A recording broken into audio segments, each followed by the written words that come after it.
Bagaimanakah ketika kita mengalami telat bayar hingga gagal bayar di aplikasi pinjaman online Finplus ya? Pinjaman online ini resmi OJK. Apakah ketika kita gagal bayar bakalan didatangi DC lapangannya atau enggak gitu ya? Sedangkan di sini untuk aplikasinya sendiri baru di-download sekitar 5 juta pengguna saja. Namun kalau kita perhatikan dari ulasannya, dia mendapatkan bintang 4,7. Artinya bagus ya aplikasi ini digunakan oleh orang-orang yang sepengalaman mereka bahwa aplikasi ini dalam segi membantu mereka itu cepat gitu teman-teman, dan mereka nyaman menggunakan aplikasi Finplus. Namun ketika kita gagal bayar tentunya beda cerita lagi ya.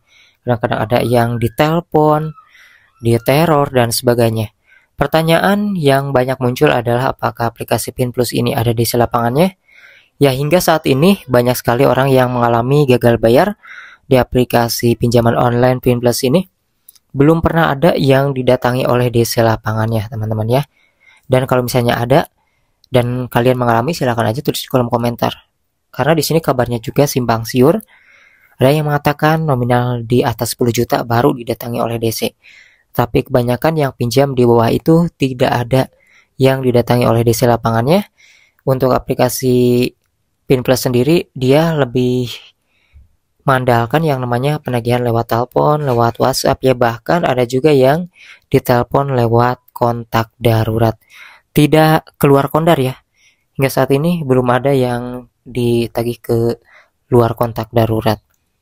Nah, sebenarnya untuk peraturan OJK sendiri yang harus kita tahu di tahun 2025 ini, sebenarnya tidak boleh ya aplikasi pinjaman online itu menagih ke kontak darurat yang kita daftarkan.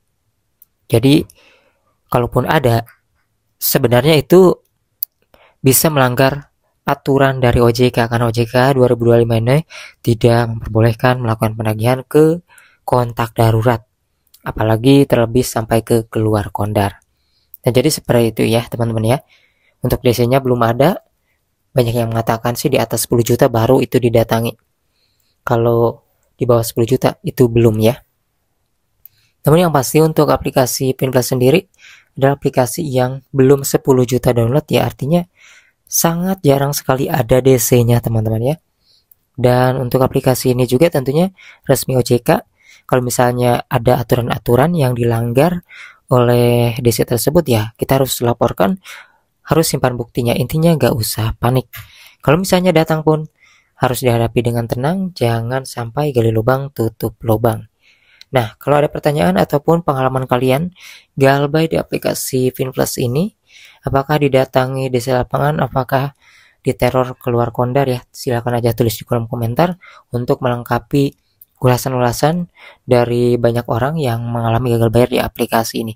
Namun untuk saat ini masih aman teman-teman ya.